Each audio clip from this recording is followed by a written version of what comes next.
나를 시비하고 해를 줄 때 내 탓이다. 내 탓. 스승의 허물이 보여도 복이 없다고 그랬는데 내 탓이다 이렇게 생각해서 춥다고 나가는 사람을 탓하지 말고 오직 내 이불이 얼마나 좋은 거예요. 덮으면 따뜻하잖아요. 포근하잖아요. 내 이불을 장만하기에 힘쓰라.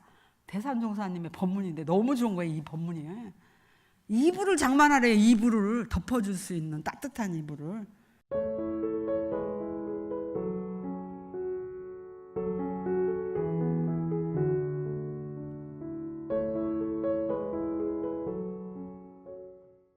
제가 아침에 꽂힌 생각이 있어서 그냥 먼저 드리고 들어갈까 하는데 우리 교도님들도 이렇게 꽂혔으면 좋겠는데 잘 모르겠습니다. 아침에 책상에 앉아있는데 문자가 하나 띠리 온 거예요. 뭐 해? 이렇게 왔어요. 그래서 일요일이니까 법회 준비하지 그랬더니 나는 부산이야 그러는 거예요. 그래서 웬일? 그랬더니 오늘은 가족법회야 이렇게 얘기를 하는 거예요. 그래서 교구 식구들하고 교당 식구들이 한 팀이 전부 부산을 갔더랍니다. 그래서 제가 뭐라 했겠어요? 부럽다. 제가 부럽다 이렇게 얘기를 했는데 부러운 건 아니고 저기에서 제가 한 소식이 딱 온 거예요. 제가 지난주 일주일간 교정지도를 다녔거든요. 근데 이제 이게 방송에 나가기는 하는데 뭐 어디든지 다 똑같으니까요. 각 교당의 그 연령층이 거의 60, 70, 80, 90대인 거예요. 그래서 10년만 지나면 70, 80, 90, 100, 110대 이렇게 되는 건가? 저는 항상 물론 가는 곳마다 교화를 일으키긴 했지만 약간 위기가 이제 오는 거죠, 저한테. 강남에는 식구들도 많아서 내 마음대로 프로그램을 돌릴 수도 없어서 안 나오시는 분들을 제가 모실 수도 없고 어떻게 해야 되지? 그게 늘 고민이어서 어떤 때는 참 밥이 안 들어가는데 근데 그 얘기를 딱 들으면서 가족법회? 이게 딱 온 거예요.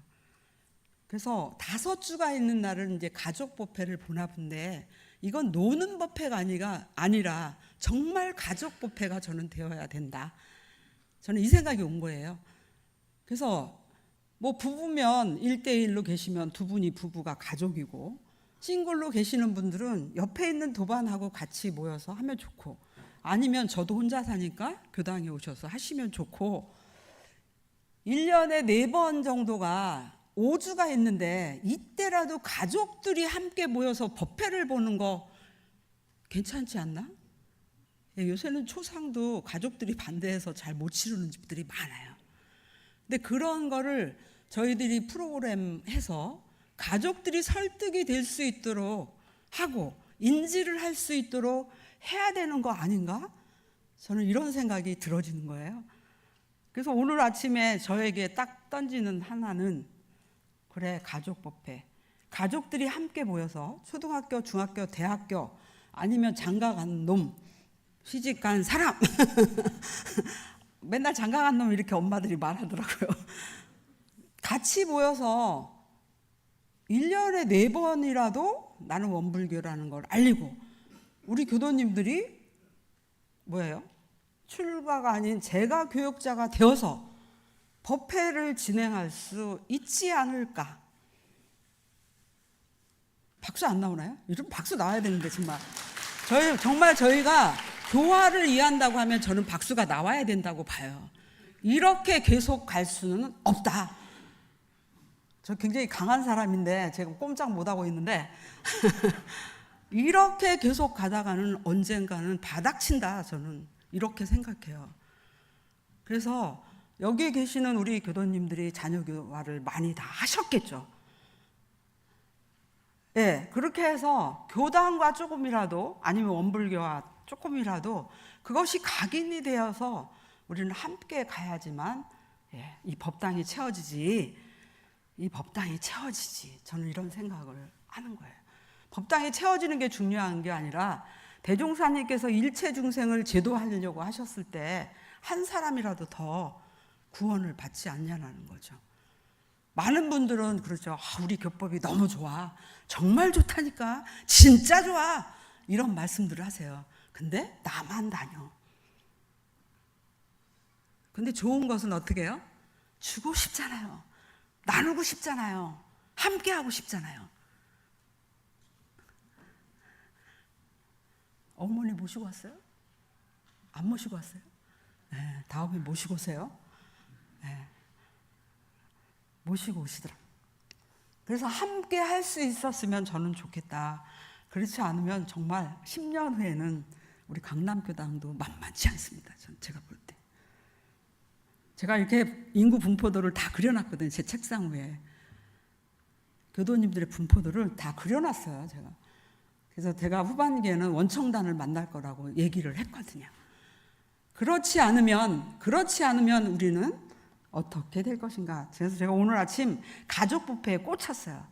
그래서 어떻게 지원을 하더라도 가족부패를 봐서 인증샷을 쫙 해서 교당으로 다 보내든지 단장이 수합하든지 해가지고 그 결과를 계속 통해서 어떤 발전이 있는지 눈으로 똑똑히 봐야 되겠다. 이런 생각이 제가 오늘 아침에 사실은 들었고 꽂혔어요. 꽂혀.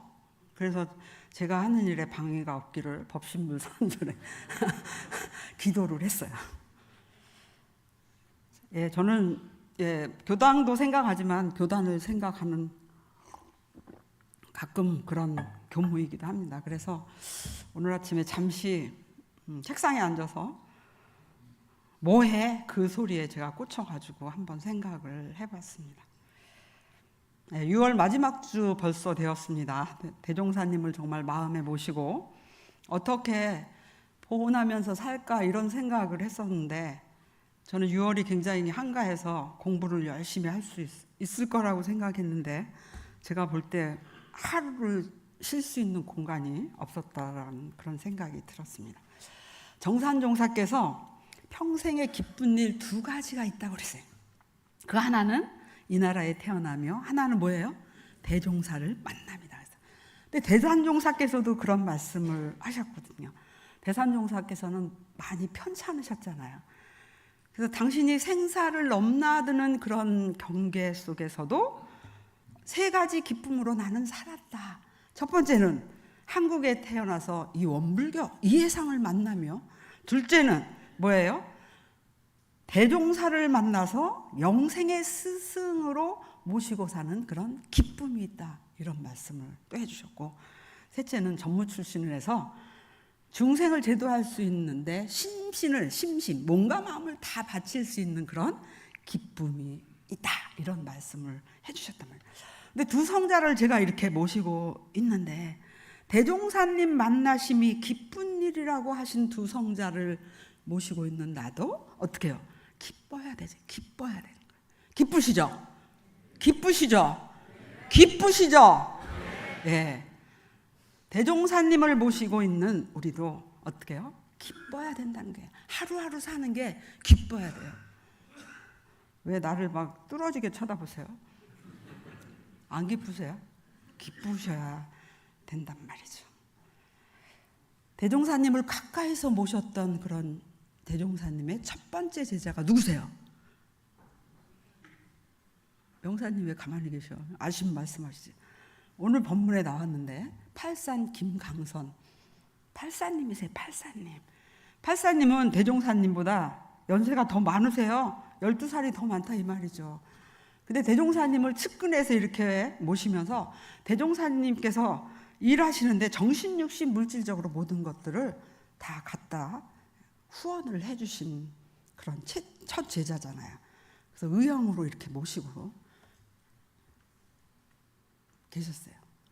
근데 그 후손들도 많이 전무 출신을 하셨는데 정산종사께서 그 팔산 대봉도가 열반하셨을 때 그 열반을 지내고라는 그런 제목으로 글을 쓰셨어요. 그래가지고 해부에다 내셨단 말이죠. 그 해부에다 이렇게 내시면서 옛날 공자 문화에 안연이라고 하는데 아내라고 하죠. 아내가 이렇게 열반을 했을 때 공자님께서 땅을 치시면서 우셨다고 했어요. 그랬더니 그 제자들이 부자께서 너무 가히 애통해 하십니다 하고 사한 거예요. 정산용사님께서 그렇게 쓰셨어요. 그렇게 하니까 공자님께서 그런 말씀을 하신 거죠. 내가 이 사람을 위해서 슬퍼하지 아니할 수가 없다. 그 누구를 위해서 슬퍼할 것이냐, 이런 말씀을 공자님께서 하셨다고 하는데, 그 말씀을 정산족사께서 곱씹어서 이렇게 생각을 해보면, 공자와 안연, 아내가 어떻게 해요? 같이 지내면서 그 맺힌 정곡과 돈은, 생각을 해볼 때 그 아내가 한 일이 그 해상에 어떠한 파장, 어떠한 인물인 것을 마음 깊이 생각을 해볼 수가 있다, 이런 말씀을 하시면서, 우리 팔산 대봉도도, 김광선 대봉도, 이 대봉도가 딱 이렇게 열반을 하셨을 때 대종사님께서 실성 통곡을 하셨다 그랬어요. 정신없는 사람처럼 종사주께서 어떻게 해요?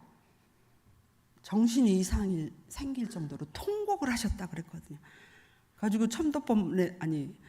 천도품에도 팔사님을 위해서 하신 그런 법문이 많이 있고, 또 견성하셔서 깨친 바가 있어 성리품에도 주고받은 그런 법문들이 꽤나 많이 나오는 것을 알 수 있어요.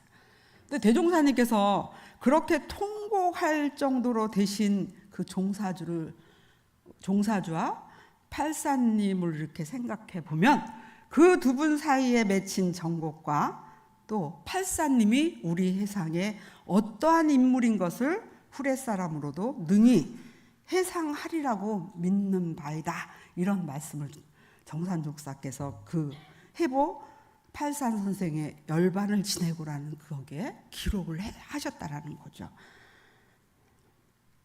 그러면서 뒤에 또 이제 많은 것들을 쓰셨는데, 우리 팔산 형님의 그 일생 행사가 그냥 이렇게 사시는 것이 당신 살림을 하는 게 아니라 불법 연구의 본의 살림을 그냥 하셨고, 또 본회의 동지로 당신이 함께 불법 연구에서 공부하는 모든 사람들을 자기의 권석으로 삼아서 시종일관으로 공도 헌신의 정신을 1분 1각도 잊지 아니한 그런 분이시라고 이제 거기다가 밝히셨더라고요. 그래가지고 그 열반을 지내고 그 해보를 보면 그런 말씀들이 나오고 있어요. 그러면서 열반 당시 팔사님이 하신 그 행적을 또 그 밑에 기록을 하셨는데, 팔사님이 이렇게 열반이 이렇게 가까워지니까 당신이 가실 걸 이렇게 알으셨다고 하잖아요. 그래서 먼저 집에 있는 당신이 가정에서 사택에 이렇게 맡겨두면서 가져다 썼던 이런 이제 의복과 도구들이 있었나 봐요. 근데 그것을 다 일일이 챙겨서 비록 헌 양발 한 짝이라도 집으로 옮기라고 한 거예요. 본회로 옮기라고 했어요. 그러면서 가족들한테 이제 이런 말씀을 하시잖아요. 나의 도구는 크고 작고 대소를 물론하고 모두가 공중으로부터 얻은 것인즉, 이제 비록 작은 물건일지라도 모두 공중에 함부하여 처리함이 앞으로 너희들이 죄를 짓지 않을 것이다, 이런 말씀을 하신 거예요. 죄되지 않을 거다. 그러니까 내가 본회에서 가져다 쓴 모든 물건, 그런 것들이랑 내가 입는 이 옷 다 거기서 해준 것이다. 그러니까 다시 돌려줘야 된다, 이런 말씀을 하셨다는 거예요. 완전 공과살림이신 거죠. 완전 공과살림. 그것도 병중에 이문금이 이렇게 돈이 이제 들어오잖아요. 그런 것이 딱 있었는데 부인도 모르게 하셨다. 부인도 모르게, 또 아들도 모르게 이렇게 해가지고 다시 그걸 불법 연구에게 이렇게 돌려주면서 기늉초에 쓰라고 하더라고요. 기늉초에 쓰고자 하는 그 기묘한 일에 딱 쓰라고 하셨다는 거예요. 그러면서 정산종사께서 공도정신에 순일무이한 그런 사람이었다라는 그런 표현을 해 주셨어요. 이런 팔사님께서 대종사님을 딱 알아보시고 20여 년을 대종사님 가까이에 이렇게 모시면서 이제 늘 찬탄하는 거죠. 대종사님을 보시면서 이렇게 하겠죠. 그런데 당신이 아무리 대종사님 한 말씀 한 행동을 따라서 하고 흠모하면서 배우려고 하지만 하기불능이라는 그런 제목으로 해부에다가 쓰신 게 있어요. 나는 대종사님을 옆에 모시고 배우고자 하나 능하지 못한 것이 있다. 그걸 3가지로 이렇게 말씀하시면서 해부에다가 그거를 실으셨다라는 거예요. 근데 이제 그거를 대종경 70품 47장에 게재가 되어 있어요. 그 본문이 70품 47장에 하기불능 배우고자 하나 능하지 않은 바가 3개가 있다. 그래서 저는 오늘 6월의 마지막 법회를 보면서 우리가 대종사님을 통해서 팔산 대복로님을 통해서 어떤 부분이 나는 어느 자리에 와 있는지 스스로를 점검해보는 그런 시간이 되었으면 좋겠다 싶어서 오늘 그 말씀을 드리려고 합니다. 첫 번째는 대종사님의 순일무사하신 공심이다. 공심이다. 아까도 말씀드린 것처럼 당신의 삶 자체가 공인으로서 그냥 그 해의 일원이고 한 권속으로 그냥 사셨다고 했는데, 그렇게 사셨는데도 불구하고 대종사님은 못 따라가겠다. 순일무사한 그 공심을 나는 못 따라가겠다는 거죠. 아무 사심이 섞이지 않은 순수한 깨끗한 그 순일한 그 공심이라는 거예요. 대종사의 마음을 운전하고 일을 당해서 처사하시는 것을 이렇게 배우면 수년이 공 하나뿐이지 사가 없다라는 거예요. 사가 없다는 거예요. 대종사님은 이 회사를 창건하시면서 그죠? 그 일밖에 없다는 거예요. 오매불만 그 일밖에 분명히 없으셨겠죠. 교단을 일으키는데 전생애를 바치신 그런 일생이라고 봐요. 저희가 이제 교당을 다니면서 가장 많이 듣는 말이 뭐죠? 신심이에요. 2번째는 공심이에요. 자신 없죠? 날마다 밥 먹듯이 보다 더 많이 들은 게 원불교 다니면서 들은 게 신심. 2번째는 공심. 공심이에요. 저는 진리에 대한 확신이 생길 때 내가 가진 정신, 육심, 물질을 공중, 대중에게 바쳐서 일할 수 있다라고 저는 생각해요. 그래서 그 팔사님은 멸사봉공하신 분이라고 하시더라고요. 사가 없이 뭐예요? 공무원 위해서 살으셨다고 하는데 대종사님은 따라갈 수 없다. 대종사님은 따라갈 수 없었다. 그래서 내가 정말 대종사님께 배우고자 하지만 아무리 흠모하고 가까이에서 그렇게 하고 싶지만 도저히 대종사님의 순일무사하신 그 공심, 교단을 사랑하고 또 해상에 있는 그 회원들을 사랑하시는 그 마음, 또 하시는 일, 모든 것들이 그냥 가족처럼 내 것처럼, 그렇죠? 대종사님 자체가 부처님이고 성이시니까 다 않으셨겠죠. 그 일밖에 또 없을 거라는 거죠. 어제 건산 최준명 종사님께서 열반을 하셨어요. 다 아시죠? 제가 이제 그분의 은덕으로 하정교당에서 교화를 정말 열심히 잘했던 것 같은데, 어제 가봤으면 좋았는데 어제 일정이 있어서 제가 못 가뵙고 오늘은 가보려고 합니다. 교단에 그죠? 정신, 육신, 물질로 모든 것들을 희사하신 대호법의 종사이셔요. 교단장이에요. 그러면 원불교 교도들이 모두 어떻게 해야 돼요? 상주가 되는 그런 장이거든요. 큰 상장이다 이 말이죠. 그래서 오늘 저희도 이제 갈 거예요. 하정교당에 초창기에 이렇게 혼자 있으면 늘 오셔가지고 거의 늘 오세요. 바쁘실 텐데도 한 번씩 이렇게 딱 들리면 입구에 딱 들리실 때 저한테 약속을 했어요. 제가 수희 아저씨한테, 관리 아저씨한테 입구에 딱 오시면 저한테 전화 주세요. 그러면 전화, 회장님 오셨다고 다 이렇게 하면 저도 이제 또 이렇게 하고 있잖아요. 또 그 짝꿍이신 영타원님이 오시면 오셨다고 안 하고 떴다 이렇게 얘기하더라고요. 왜 그런지 모르겠어. 그분이 오시면 떴다고, 회장님이 오시면 오셨다 이렇게 얘기해요. 근데 다 이유가 있어요. 떴다는 거는. 그죠? 그분 막 주인이셔서 계속 뭐라고 하시고 다니니까 전부 초긴장하니까 뜬 거고, 회장님은 오시면 항상 정말 요진 타워를 위해서 애써줘요 막 이렇게 하면서 수희 아저씨랑 관리하시는 분들이랑 상점에 들어온 사람들한테 전부 인사하세요. 그 이제 저희 법당에 딱 오셔가지고 인사하시고 나서 우리 교무님 애쓰네 이렇게 말해요. 이렇게 하세요. 초창에 애쓰네 그 말씀인데, 이제 그런 거를 먹고 살았는데, 그분이 거기에 이렇게 들어오시는 거는 당신이 해놓은 교당이어서가 아니에요. 어느 교당이든지 어렵고 힘든 데는 당신이든 손을 뻗치시거든요. 다 주인이야. 다 주인이야. 그렇죠? 회관 질 때도 그랬잖아요. 하의원 질 때도 그랬겠지만 날마다 퇴근하시면 바쁘신데 그쪽에 들려서 가시는 분이라고 그때 저희들이 많이 들었어요. 주인이라니까. 주인이야.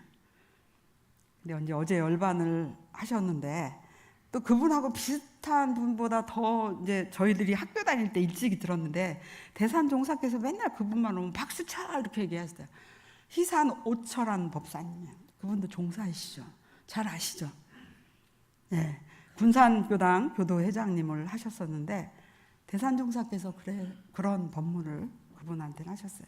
저희 학교 다니면서 군산 가면 그분이 늘 모든 학생들 다 밥을 사주셨는데 잊을래야 잊을 수가 없어. 우리를 부처님으로 그냥 모시는 거예요. 학교 다니는 무슨 학생이 그냥 대종사님으로 저희를 모시는 거죠. 그리고 대종사님으로 모시는 이유는 또 그 법을 우리가 펼칠 거라고 생각해서 그렇게 하실 거라고 생각을 해요. 일생 동안 법을 위해서는 몸을 잊고 공을 위해서는 살을 놓은 장한 분이다. 대산종사께서 그런 표현을 하셨어요. 보통 사람은 처음에는 잘하다가도 좀 크면 자기 일을 앞세워서 시키는 일을 뒤로 미루기가 쉬우나, 그는 내가 오랫동안 많은 일을 시켰어도 자기 일을 핑계로 교단 일을 뒤로 미룬 적이 없다. 이런 표현을 하셨더라고요. 그래서 제가 저를 가만히 돌아봤어요.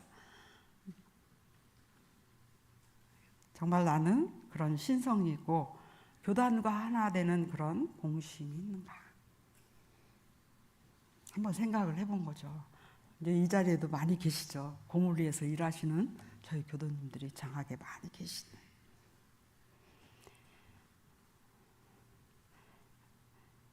자신의 명예와 안일만을 추구하는 삶.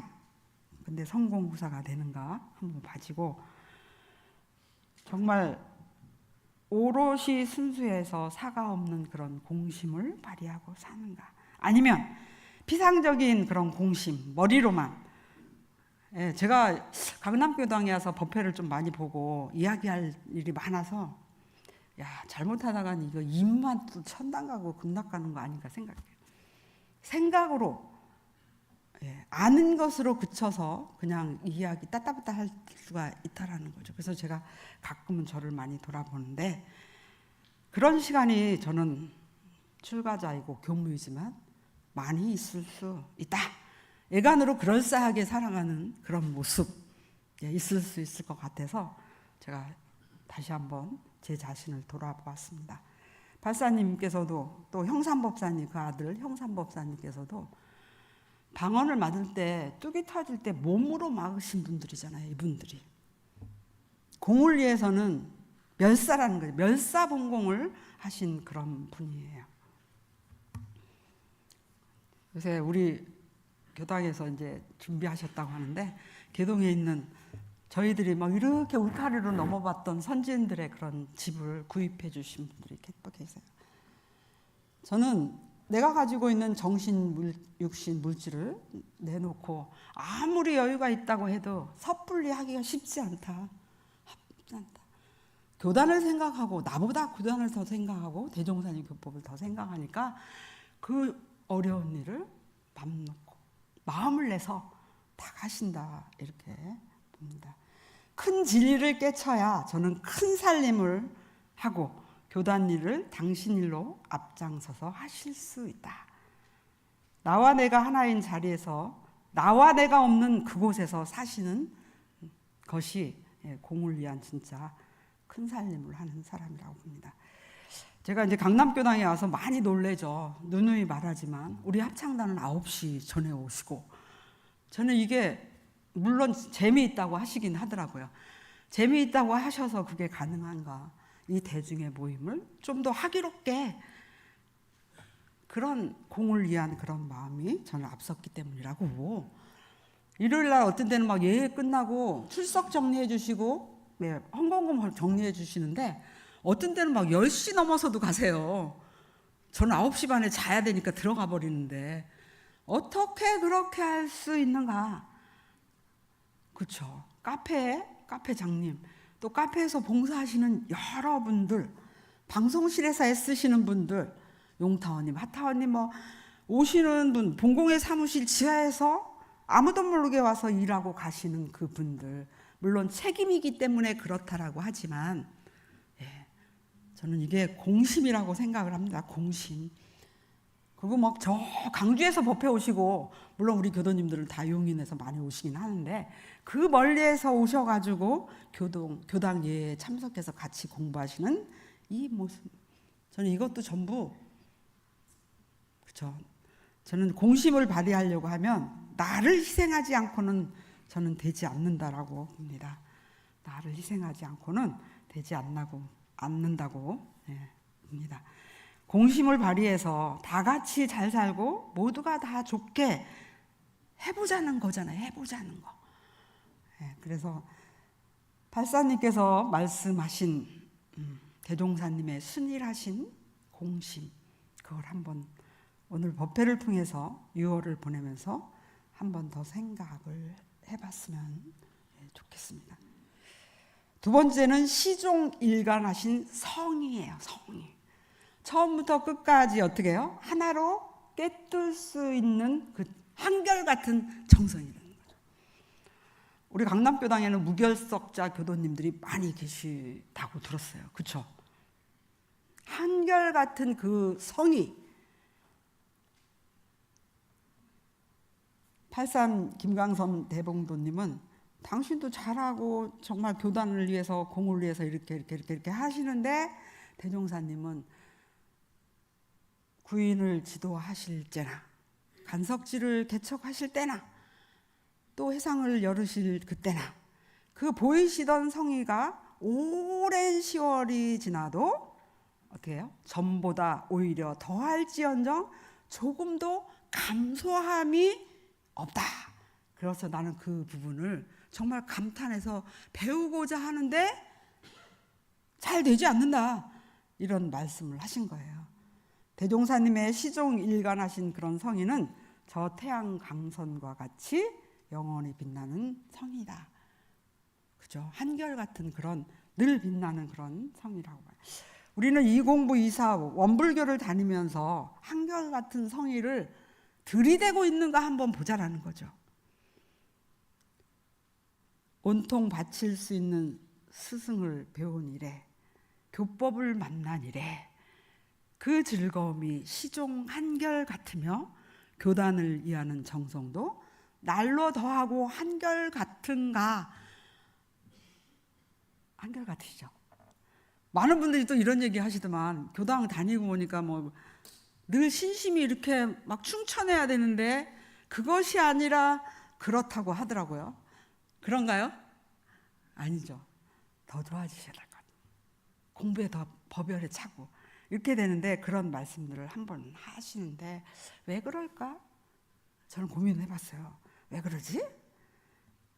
대종사님은 그러지 않는다고 하는데 그 제자는, 그 기쁨을 함께 누리는 나는 그렇게 되어야 되는데 안 돼. 제가 저를 가만히 보니까 하기 싫은 생각이 드는 데가 없지 않아 많더라고요. 많아요. 늘 해온 건데도 어떤 때는 하기 싫을 때가 있고, 하다 말다 하는 때도 있고, 한결같이 않은 때가 많아요.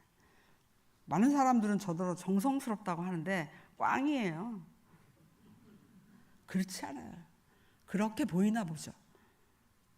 근데 제가 모셨던 우리 선생님은 정타원 이정원 법사님인데 시계인 거예요. 시계. 그 시간에 그분이 어디에 있겠다 하면 거기에 반드시 있는 거예요. 저녁 드시고 나면 테이블에 딱 앉아서 좀 편찮으셨는데 그릇 2개 갖다 놓고 한쪽에는 염주, 알맹이만, 한쪽에는 뭐예요? 빈 그릇 해가지고 늘 제가 청부 근방에 살 때당 이렇게 가보면 편찮으셔. 제가 상주선원에도 살았는데 저녁 시간 밥 먹고 제가 딱 가면 딱 7시 반쯤에 딱 앉으셔서 이쪽에 있는 그 염주알을 이쪽으로 다 옮기는 거예요. 200개를. 그거를 하면서 하나 옮길 때마다 뭐 해요? 나무 아미타불, 나무 아미타불, 나무 아미타불. 또 이쪽에서 또 이쪽으로 이렇게 옮기시는 거야. 이게 어려우시니까 그걸 하신다니까. 아이들이 젓갈로 콩 집어서 이렇게 옮기듯이. 그 시간에 거기에 딱 가면 그분이 계시고, 그 간호사들이 이제 그런 얘기를 했어요. 구타원 법사님도 평생을 눕지를 않으셨다고 하더라고요. 저희 선생님이 모셨는데 구타원 그 어른도 한시도 눕질 않고 편찮으시면 이 벽에 기대서 발 뻗고 이렇게 계셨다고 해요. 당신이 그걸 보고 배우신 거죠. 대종사님을 뵙고 팔사님이 그렇게 배우고자 하는 것처럼. 그래가지고 그분이 열반에 드시려고 하실 때까지도 눕지를 않으시는 거예요. 그래서 간호사들이 저한테 부탁해요. 좀 눕게 하시라고, 편찮으시니까. 그래서 간호사들이 숙제를 준 거예요. 하루에 20분 눕기. 하루에 20분 누우시라고 한 거예요. 왜냐면 엉덩이가 다 괭이가 베개수에 앉아 있어서. 그래서 도너츠 방석으로 앉아 계시거든요.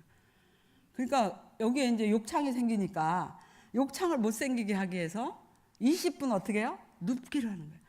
그렇게 일관된 생활을 한결같이 하시는 그 성의가 있는 거예요. 대종사님 뵌분이죠, 이분도. 그렇게 하시면서 제가 하는데, 우리 교도님들도 이제 그런 분들이 사실은 많이 계시죠. 제가 알죠. 우리 봉사님이 선방 운영하시는데 아침에 저한테 그러시더라고요. 제가 선방을 잘 안 들어가요. 제가 하는 열애봉은 하지만 연불 선방을 이렇게 들어갔다 꼭 일이 있으면 나오니까 빠져나오고 이런 게 저는 조금 제 마음에 용납이 안 되는 거예요. 용납이. 틀어놓고 놀아도 되는데 그것도 또 용납이 안 되죠. 노는 게 아니라 틀어놓고 딴짓을 해도 되는데 그게 용납이 안 돼서 안 들어가는데 봉사님께서 이번 토요일 날 그러시더라고요. 교감님이 들어오시면 연불에 손님이 더 많대요. 아, 그게 나를 위해서 공부하나? 그게 아니잖아요. 제가 들어가는 날 더 접속이 많다는 거예요, 여러분. 아, 그래요? 제가 이렇게 말씀드렸는데 제가 학답은 못했어요. 하다 보면 다른 일이 있어가지고 자기 공부하는 건데 그러나 이제 이런 생각이 드는데 우리 강남선방 하시느라고 정말 애쓰세요. 저 박수 한번 쳐드리고 싶으세요. 네, 근데 정말 한결 같으신 것 같아요. 한결. 네. 근데 한결 같은 게 정말 저는 많았으면 좋겠거든요. 어떤 우리 교도님 중에 한 분도 막 하나 꽂히면 그거를 끝까지 하신다고. 제사님 어디 가셨어? 그 우리 가타님이 자랑인지 뭔지는 잘 모르겠는데 우리 제사님도 하나를 시작하면 막 끝까지 한대요. 잘하는 건 아닌데 그냥 끝까지 한다고 그러시더라고요. 저는 그게 힘이라고 생각해요. 저는 하고 싶기도 하고 하기 싫기도 하고 안 하기도 하고 막 그래요. 근데 그게 성인데 만사를 어떻게 해요? 이루려고 하는 원동력이에요, 그게. 그래서 정성 앞에는 어느 누구도 꼼짝 못한다라는 거죠.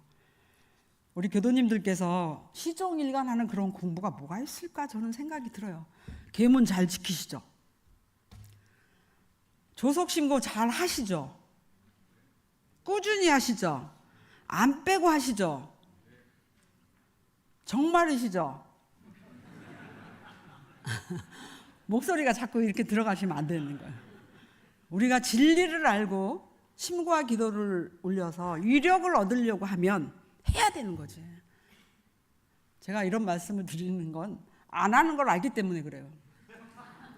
하시는 분들은 억울하지만 그건 진리가 알아서 다 하실 거고 하셔야지 되는 거예요. 팔사님은 그렇게 하시면서도 대종사님한테 그것을 배워서 따라가려고 하는데 못 미친다 이렇게 통탄하시잖아요. 뭐 우리도 그런 선진님들의 그런 제자니까 해봐야 되는 거죠. 조속신고해야 돼요. 조속신고.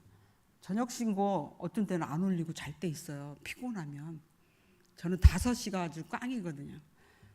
초저녁잠 많아가지고 5시, 겨울에는 막 9시 반 지키려면 속된 말로 환장하겠다고 하잖아요.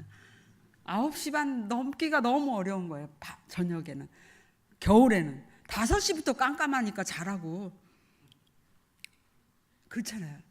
근데 조석신고 밤에 피곤하면 일찍 모시고 자도 돼요. 시공을 초월해서 우리는 항상 존재하기 때문에 마음 먹고 하는 것이 그것이 지것이지. 근데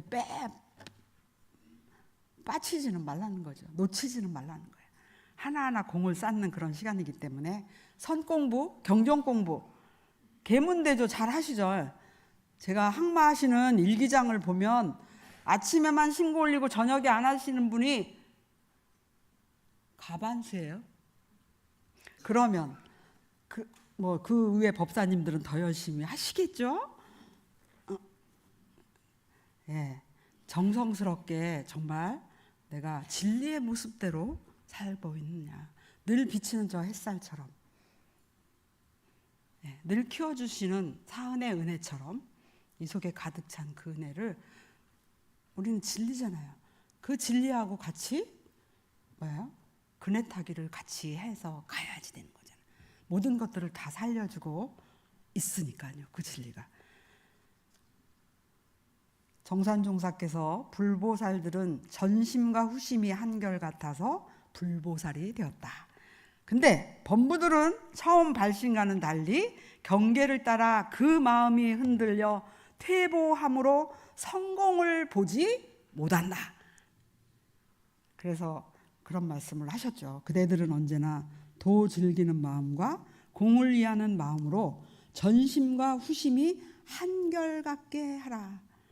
그래서 오늘 시작한 거 제가 지난번에도 말씀을 드렸지만 내일은 못했어.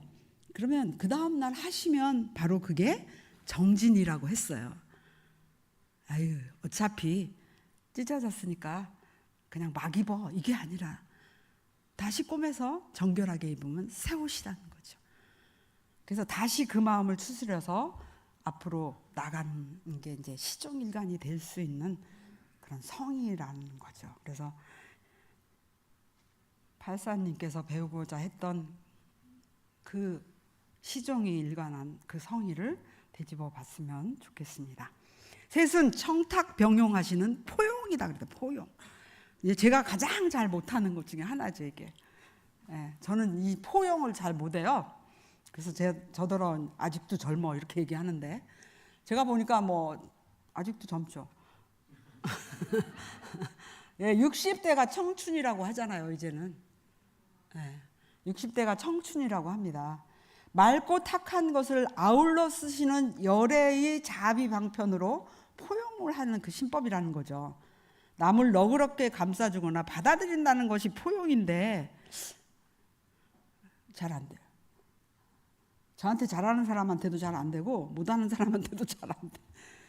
그 물은 맑고 흐림을 두루 합하여 맑히며 여울지어 바다 이루듯 이렇게 하시면서 그게 물의 덕으로 이렇게 표현을 하셨대요. 맑은 물, 아닌 물을 이렇게 다 탁한 물을 같이 합해서 이렇게 가면서 계속 가면서 걸러지면서 맑게 되잖아요. 그래서 큰 강으로 이렇게 가. 덕 있는 사람들은 바로 그렇게 안아줄 줄 안답니다. 여기에서 이제 특별히 대종사님을 이렇게 표현하면서 한 말씀이 대종사님 좋은 사람을 잘 보고 미운 사람을 잘못 보는 것은 사람마다 거의 공통되는 심정일 거라는 거죠. 그래 좋은 사람 좋아하고 미운 사람 잘못 보는 거 당연하지. 근데 좋고 나쁘고 미워하며 막히고 평생 원수가 되는 사람도 있으니까 이 부분에 대해서 조금 생각을 하면서 살아야 되는 거죠. 대종사님 대중 거느리시는 것을 보면 미운 짓 하는 사람일수록 더욱 잘 어루만져 주시고 무마해 주시고 또 애호하신다 그래서 사랑해 주신다 그래. 미운 짓 하는 사람한테 물론 떡 하나 더 줄지는 모르지만 잘 무마하시고 어루만져 주신다. 근데 대종사님께서 이런 말씀 하셨대요. 근데 정말 좋은 말씀이죠. 좋은 사람이야 누가 잘못 보느냐, 미운 사람을 잘 보는 것이 이른바 대자대비 행위다, 이렇게 말씀합니다. 그죠? 좋은 사람은 누구나 다 잘 볼 수 있는데 미운 사람을 잘 본다. 잘 보이죠? 예뻐 보이죠? 네. 그렇게 말씀을 하셨다라는 거예요. 네, 대종사님의 이제 포용력으로 이렇게 표현을 하셨죠. 대종경에 보면 창부 몇 사람이 이렇게 입교를 해서 이제 우리 해상에 들어왔어요. 제자들이 말하잖아요. 야, 애인의 취소, 애인 밖에서 사람들이 웃지 않을까요? 이렇게 여쭙는 거잖아요. 그리고 우리 해상 발전에 저런 창부들이 와서 다니면 장애가 되지 않을까요? 이런 말씀을 하면서 미리 오지 못하게 하면 어때요? 라고 대종사님께 여쭙잖아요. 대종사님이 그러셨잖아요. 제도의 문은 도리어 재고 중생을 위하여 열렸으니 그러한 중생일수록 더 반가이 맞아들여 느끼고 깨치게 해야 된다, 이런 말씀. 저 가끔가다 강남교당에 손님 오시면 경계하고 있어요. 쳐다보고 있어요. 물론 그렇게 해야 되겠죠. 근데 대종사님 그런 말씀을 해주셨고, 악한 중생을 교화시켜 중생과 함께 고통을 달게 받아가면서 중생들과 강대무량한 낙원세계를 만들어가게 하신 것이 당신의 뜻인 것이죠. 저희 포용력을 보면 우리 교도님들은 마음에 미운 사람 없죠? 양타원님 미운 사람 있어요? 있어요? 없으실 것 같아요. 오늘 제가 소녀처럼 하고 오셨다고 했더니 너무 좋아하시는 거예요. 근데 바로 그거죠. 한 말, 그냥 한 행동, 이런 것들이 그 사람을 살릴 수도 있고 그저 덮을 수도 있다고 저는 생각하는데, 저는 미운 사람이 없어요, 사실은. 근데 그런 건 있는 것 같아요. 상황이나 일을 하면서 싫은 사람이 있는 것 같아요. 싫은 사람. 거슬리는 사람이 있어요. 만나고 싶지 않은 사람 있을까요? 없을까요? 있죠. 왜 없어요? 살아있는데. 그래서 제가 이제 이 법문을 하려고 보다가, 야, 대종사님은, 내가 대종사님은 아니잖아. 당연히 있어야지. 저 그 생각 드는 거예요. 내가 대종사님이면 그런 마음 없지만 난 아직 대종사님이 아니야. 그렇죠. 그렇지만 가까이 가려고 노력을 해야 되는데, 실력이 부족하면 저는 거의 뭐예요? 대질리지 않으려면 저는 피경이에요. 번뇌를 안 만들면 저는 피경이에요. 근데 그것이 아니라 포용을 해야 된다니까요. 포용. 역경을 당해서 마음 뽑히는 것을 보면 실력을 알 수 있어요. 역경을 당해서 소리가 커지는 거 보면 저는 실력을 알 수 있다니까. 나를 시비할 때와 해를 때는 결국 나의 덕이 부족했다는 증거이니 춥다고 나가는 사람을 탓하지 말고 오직 내 이불을 더 장만하기에 힘쓰라 그랬대요. 나를 시비하고 해를 줄 때 내 탓이다. 내 탓. 스승의 허물이 보여도 복이 없다고 그랬는데 내 탓이다 이렇게 생각해서 춥다고 나가는 사람을 탓하지 말고 오직 내 이불이 얼마나 좋은 거예요. 덮으면 따뜻하잖아요. 포근하잖아요. 내 이불을 장만하기에 힘쓰라. 대산종사님의 법문인데 너무 좋은 거예요. 이 법문이. 이불을 장만하래요. 이불을 덮어줄 수 있는 따뜻한 이불을. 그런데 허물 하나 발견하면 정말 밝히느라고 바쁘죠. 덮긴요. 드러내려고 바쁠 수도 있을 것 같아요. 비록 쓰지 못할 물건이라도 잘 보관해두면 뒷날 요긴하게 쓰일 때가 있고, 아무리 쓸모없는 사람이라도 너그러이 포용하여 잘 인도하면 뒷날 귀하게 쓰일 때가 있느니라. 그래요. 지금 별거 없는데 잘 키우다 보면 어떻게 해요? 뒤에 쓰일 날이 있다라는 거예요. 근데 저는 잘 안 그래요. 에이, 몇 번 해가지고 안 되면 저리 가. 저리 가라고. 저리. 에너지 소모. 저리 가. 이렇게 얘기하죠. 근데 그렇게 하라고 했어요. 그래서 팔산 김강선 선지는 대종사님을 가까이서 모시면서 하기불능 이런 내용으로 했어요. 배우고자 하나 능하지 못한 것이 세 개가 있다 이런 말씀을 하시면서 해부에 내놓으셨는데 그게 바로 대종경 실시품 47장에 게재가 되어 있습니다. 대종사님의 순일무사하신 공심은 제가 가만히 생각해 보니까 공과 사의 구별마저 없는 그것을 넘어선 저는 순일한 공심이셨다. 대종사님의 시종 일관하신 그 성의는 그 차원을 넘어서 태양같이 항상 내리쬐는 영원한 성의이셨다. 그 대종사의 청탁 병용하시는 그런 포용력은 미운 사람 잘 본다는 그런 차원을 넘어서서 미운 짓 하는 사람일수록 더욱 애호하는 포용력인 것이다. 오늘 대종사님을 알아보신 팔산 김강선 선지님을 통해서 세부처님 대종사님의 인격을 마음에 한번 모셔보았습니다. 팔산 대봉도께서 마음 깊이 감탄하여 배우고자 하나 능하지 못한 게 셋이 있다. 그럼 여기서 우리는 나의 공심은, 나의 성의는, 나의 포용력은 지금 어느 쯤에 서 있을까요? 어디쯤에 서 있어요? 마치겠습니다.